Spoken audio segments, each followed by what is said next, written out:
What's going on, guys? So I'm gonna do a teardown and maintenance video on the TR68. This is the giant Umarex T4E TR68. It's ginormous. So anyways, before you do any of this, you want to make sure there's no air in here, and remove your puncture cap, remove the magazine, and then you're going to want to remove this stuff. I'm going to get some drill bits and stuff. Before you do any of this, you're going to want, if you want to get into the valve, you're going to need some snap ring pliers. And then you'll need like a either a flathead. This is a size 2.0 according to my electronics repair kit. It's pretty small. Like I don't think this is a standard size 2 flathead. It could be, but yeah, it's really small.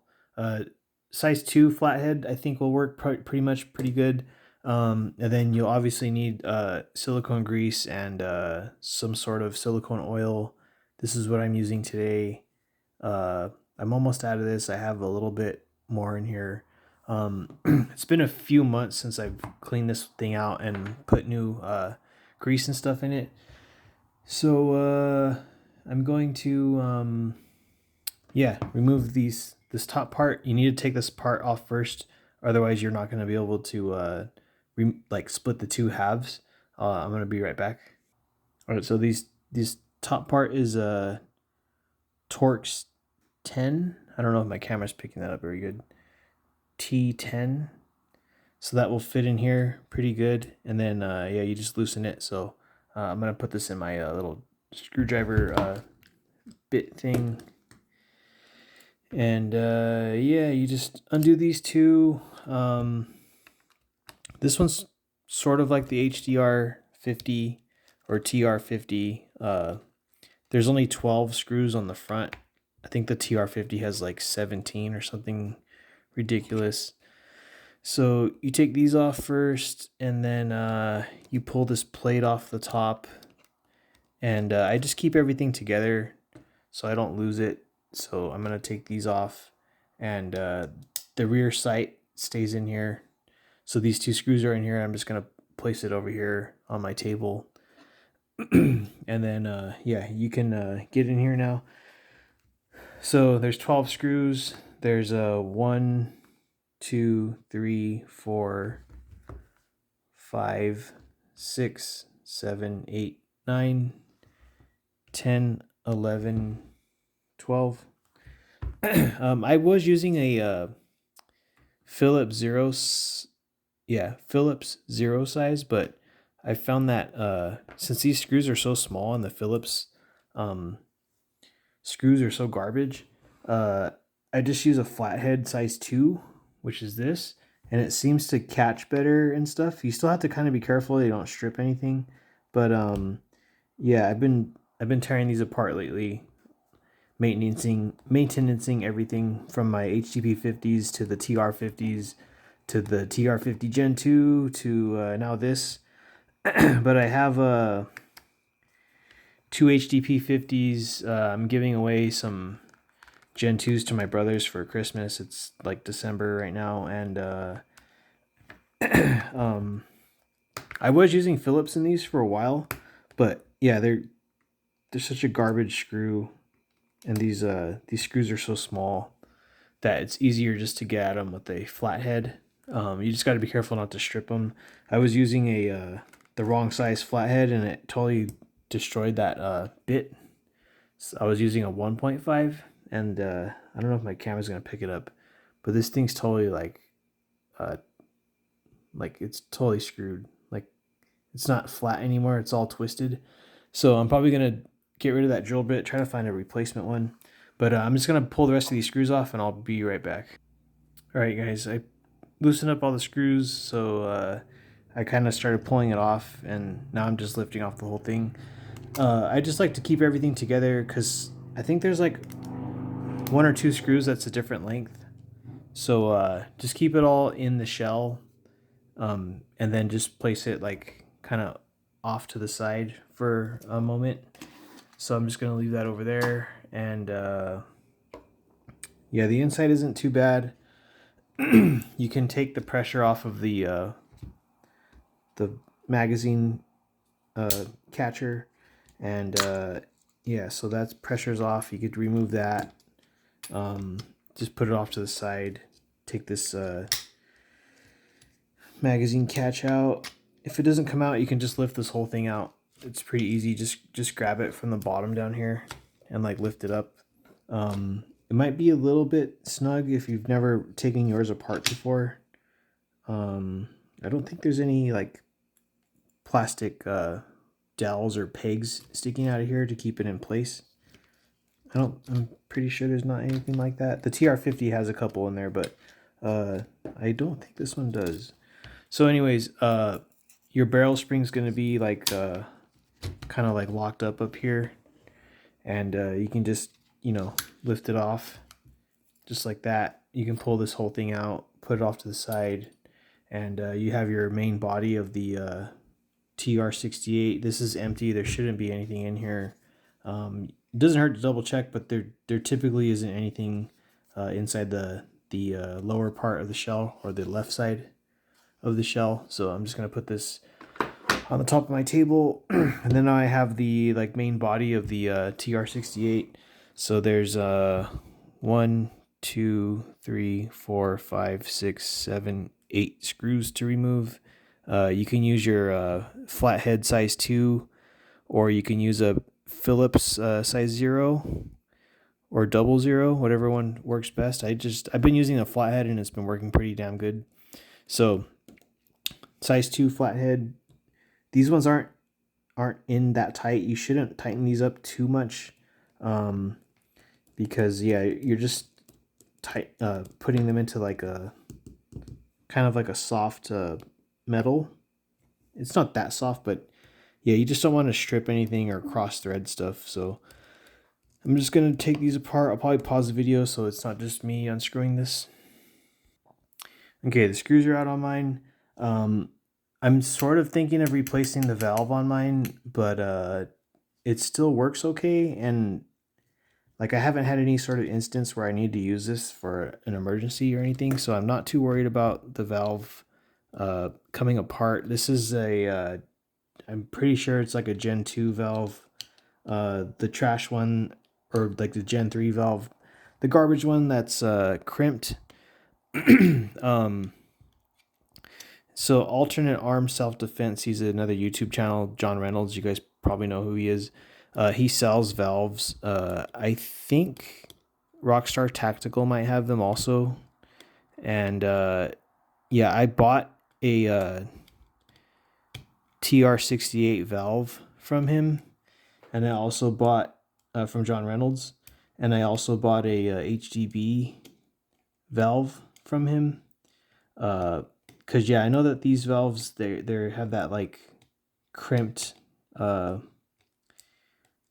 this part is crimped right here, and it can fail eventually. Mine so far have been okay. I don't shoot them like excessively. I've been shooting the HDP 50 and the TR50 and my salt supply and stuff. I've been shooting those a lot more than these particular two Imwax products, but I do have the replacement valves for them. They're just in my room. So I remove this. I'm just going to place it up on top of the table. This is the inside. Now's a good time to take a picture of stuff to see where all these little springs are, in case anything weird or anything bonkers happens. So there's a spring here, a spring there, a spring right here. There's a little spring right here. You typically should be okay taking this apart. You can take off the, I think it's the collar or something, the barrel collar. You can take that out. So what I'm going to do is remove this, wipe it down, get all the grease and stuff off of it, and then reapply new grease. It's been a while. Oh, damn. I just disconnected something. It's been a while since I have done this. So that just goes down there like that. I pulled it up with my finger unintentionally, and it just reattaches down here. It's been a while since I have actually like serviced this, so I haven't shot it that much, so it's okay. But like since it's winter time and I have the time right now to take these apart and maintenance them, I'm going to do that. So what I usually do is put my hand underneath the valve right here, hold onto this with my thumb. I'm kind of pressing the valve forward with my finger right here and holding this part down. And you just kind of get a knack for it. They're all pretty much the same, like the HTP50 and the TR50 and this one, they all come apart pretty much the same. So I just undid the pressure. So this part is it's not too bad, but there is like old grease and stuff. So I'm just gonna wipe that out with the paper towel I got right here and clean off all this and then reapply new grease and stuff. So I'm gonna do that really quick. It's always a good time to like check how your washer on the bolt is doing. So this one doesn't look too bad. I probably will eventually put an O-ring on here instead of a little washer. And this is the bolt. I'm gonna clean this off, get all the old grease off of it, and inspect down the bolt just to see that the pin, the firing pin, looks okay. That's the firing pin, like right in the middle, that shiny thing. So it seems to be okay. I don't see any random like metal shards or debris or anything like that in there. So that looks fine.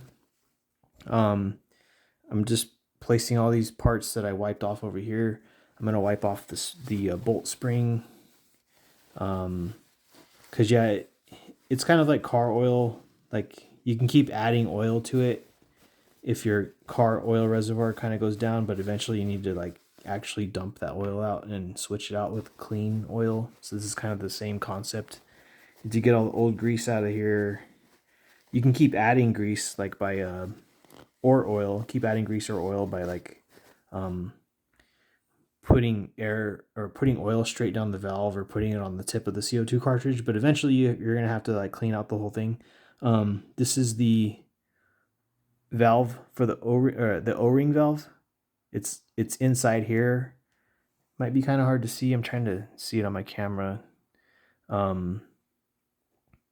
So yeah, you can kind of see that the top part, it's that like circle inside there. So this one looks okay. I have deleted the the CO2 restrictor that was in here, or not the CO2 restrictor, the valve restrictor, the valve block thing. I've pulled it out from mine because this was originally a 7.5 joule version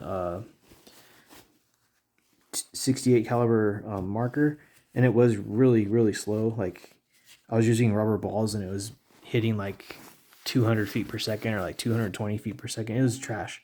So if you want to use this for home defense, you're going to want to open up this valve. You can use a pair of needle nose pliers or a pair of snap ring pliers. I think there's tools that you can buy. I'm pretty sure John Reynolds has one, alternate arm self-defense. He has a tool you can buy that it's kind of like shaped for these valves. So there's like a hollow space in the middle for this little pressure release button, and you can put the tool on this and loosen it up really easily. If you don't have a pair of snap ring pliers are pretty easy to find. They're like most hardware stores have them, or they come in like a set of 4 or 5 for like $10 to $20, depending if you get one or a few of them. So this looks fine. I'm gonna put grease on this O-ring right here, the black part on this brass cap, and yeah, the valve block has been pulled out of this. So before it was hitting 7.5 joules because of the valve block restriction, and now it's getting when I have it on an airline, it's getting like 30 to 35 joules depending which type of ammo I'm using. And when I have it on a CO2 cartridge, it'll get 30 joules on the first shot, and then I think it goes to like 20 most of the time on the second shot, and then lower and lower because it's on a 12-gram CO2 cartridge. I have put the restrictor in here, the valve restrictor, or the CO2 restrictor, the little shiny disc thingy for power kits. I put that in here, and it's constantly hitting like 20 joules for about one magazine, like 20 joules, then 19, and then 18, 17, 16. It goes down lower and lower because it's using a 12 gram CO2 as the air source. But yeah, it's really big, so it's not really concealable unless you're like 7 feet tall and like weigh like 400 pounds or something. This thing is just massive. So uh, if Umarex ever makes a compact 68 caliber uh, paintball marker and it's easily moddable like how all the other Umarex 50 cal and 68 caliber markers are, I'm pretty sure it's gonna be a good contender for like good power and stuff. I mean, everything else they've made, once you pull the valve block out of it, it makes it like comparable to like a Byrna SD or a Salt Supply S2. Um, so yeah, I'm just waiting for them to make a compact 68 caliber air gun or paintball marker. And yeah, I feel like that will be a really good marker to have. But it all depends if they make it the same way. If they make this valve the same, like same concept, like this little shaped valve with the CO2 chamber and the air chamber and stuff in here. Um, it should be pretty powerful if they decide to do that. I think this came out in like 2021, so it has been about 3 or 4 years since they've made a 68 caliber like pistol style launcher. But we'll see what they do. I feel like there's probably some people that know information about that, but they probably can't say anything about it. Um, so yeah, liquid fire, oil. I put grease on the bolts. I'm just, spreading it around, working it in there. I'm going to put a little bit of oil on the actual valve, even though I put grease. Uh, put some oil on the valve O-ring. So this is pretty much how all the T4E 50 cal and 68 caliber maintenance are going to be, aside from like the body having either pins or screws holding it together, or the outer shell, the plastic shell on the outside having pins or screws holding it together. They're all going to be like the bolt, the valve, the little washer, or like this little like backer for it when the bolt strikes, a striker washer or striker O-ring. It's gonna have that. They're gonna have the O-ring in the front of the valve right here, and then you're gonna have a firing pin in here. So they're all pretty much the same, like that same concept. The only differences are like the inside, like the springs and the sear and how it works mechanically, but the actual like air system they're all pretty much the same. So I'm gonna put some grease on this O-ring on the cap, and then I'm gonna put some grease on the exterior of the bolt, and I'm gonna put some grease on the bolt spring itself, and I should be pretty much good after that. Just reassemble it and then tighten everything down. So I'm just got that O-ring greased up. I'm gonna get my snap ring pliers and retighten this down really quick. So yeah, I'm just waiting for them to make a 68 caliber somewhat compact launcher. If they do, I feel like it'll be pretty good at like a good price. And then hopefully it's the same on the internals, like easy to work with, easy to find parts, or someone will end up making parts for it or whatever, or like valve kits and additional chambers for air to store and all that type of stuff. Crazy kits to make it into like a carbine and stuff, because this thing already by itself, if you hook like a carbine kit onto it or like put a giant barrel in a huge tank stock and all kinds of stuff on it, it will hit like 50 joules plus like easily. I've seen like 120 joules hitting out of this, but then at that point it's not really concealable or like less lethal. So there's a lot of stuff that you can do to these barrels, air chambers, carbine kits, like you name it. I'm gonna put a little bit of oil and stuff on some of these O-rings. It looks pretty good. Like, I don't use this that often, um, just because it's so big. But like, I usually just shoot it in the backyard, and like I've never even dreamed of like putting this on my car because it's freaking huge.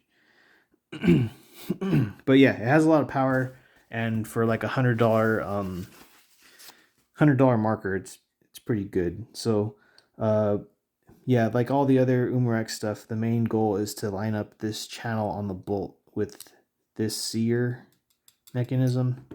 So I'm gonna angle this kind of like a little bit like this, and not put it flat because it's gonna be kind of hard to put in.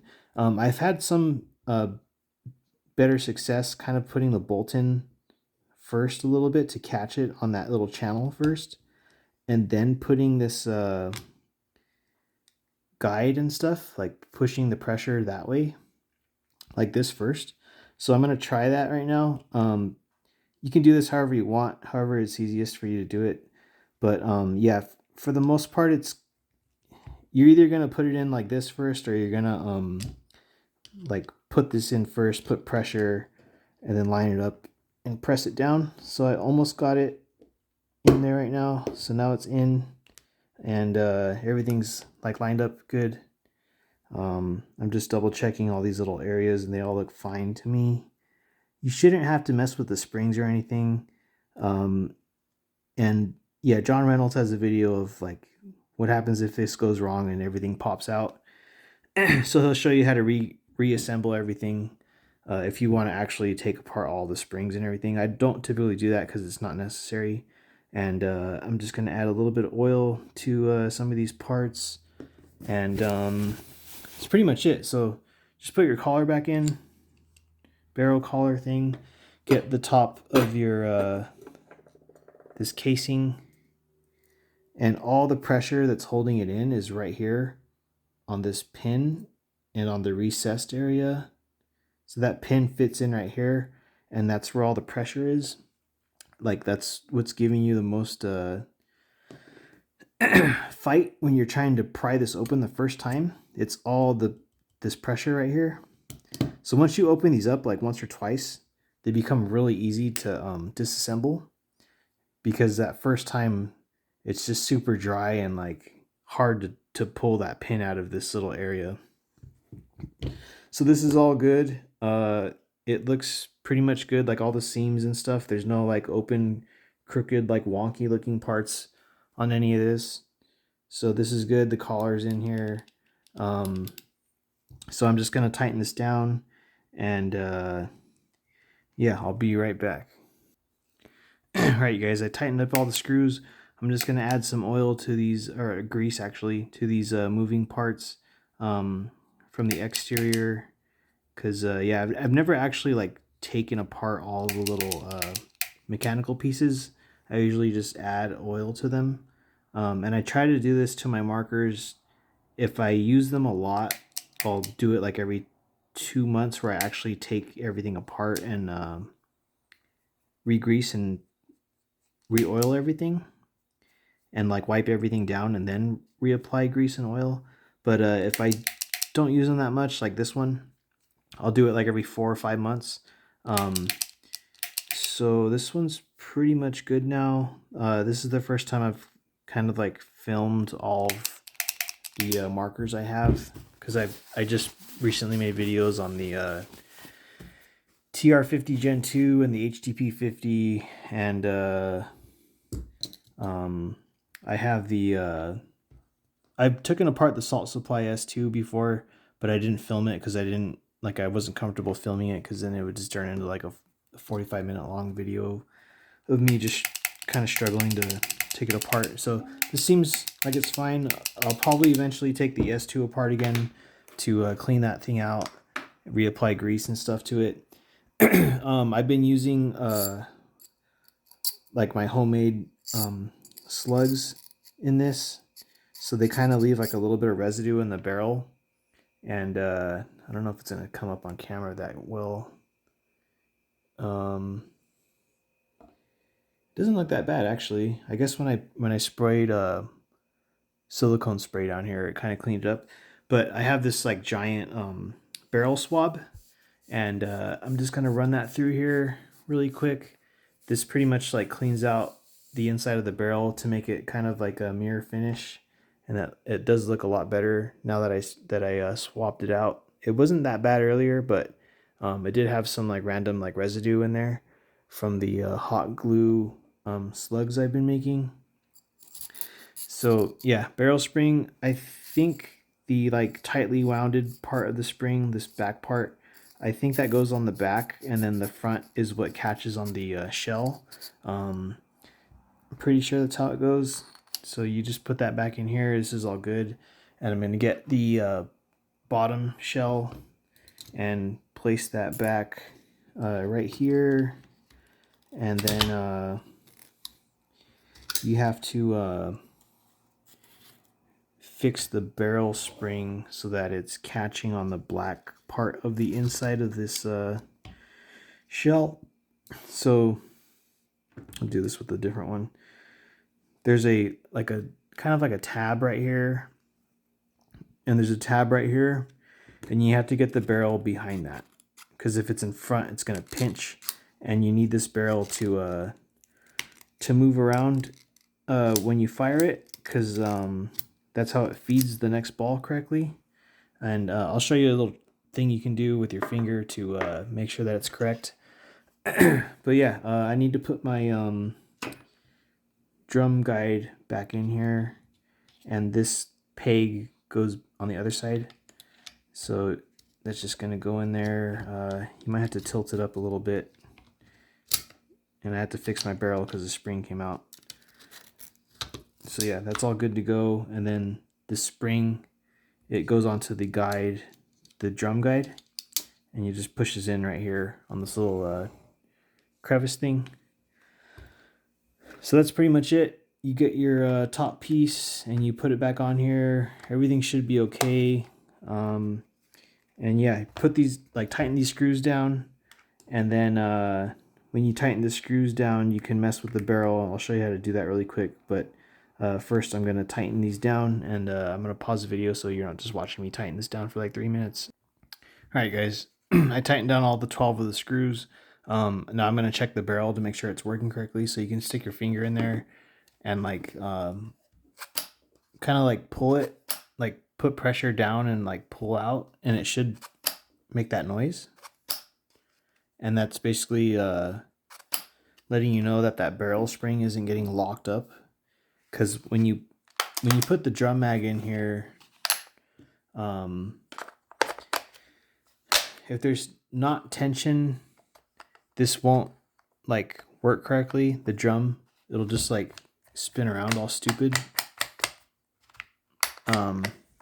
Since this is working correctly, it's not spinning around all stupid, but if it is not working correctly, this drum will just like spin super freely in there. Like it'll be like just doing that, and that's not good. So basically that spring is like putting tension against this little like collar, and that collar fits in the front of the drum, and it keeps it like locked in place. So you want it to pretty much, like, you pull the trigger and it spins. It spins really fast, but yeah, this is working correctly. And the last thing you want to do is put that plate back on here. So I'm going to get my Torx 10 or T10 size bit really quick, and yeah.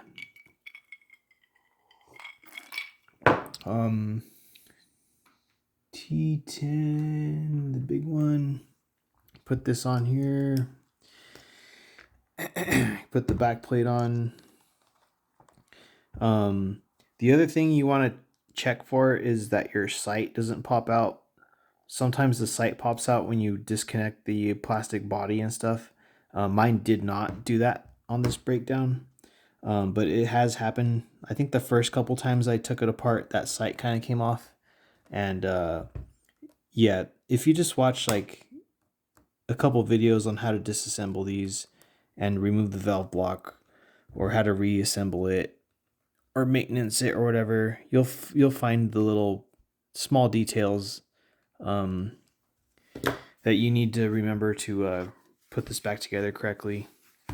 So it's all pretty much like good to go now. Yeah, like I said, this thing super powerful.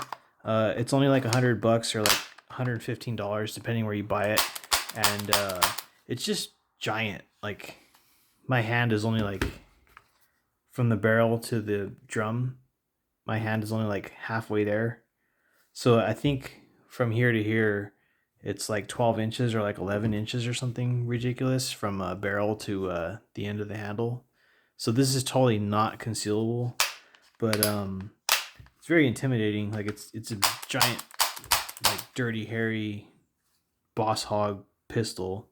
So it does have a lot of power, but if you put the restrictor in the handle, you're gonna be hitting like 20 joules all the time. And I just found a screw, and I don't know where it's from. So this might be from a different marker, or I don't think it's from the body of this. But yeah, I'm gonna have to take this apart and see if I missed a screw, or look at one of my other my HDP 50 or something. So that's a mystery I had to figure out. One other thing is you can add grease to the O-ring on the puncture cap. This is the Gen 1 TR68. I don't know if they've made a Generation 2 TR68. I think the only thing they would do is change the puncture cap and add fiber optic sights instead of the white plastic Glock kind of style sights. So yeah, these O-rings are like super thick. I think they're like a 3mm cross section, so they're overbuilt in my opinion, but that's good because you don't want these to leak.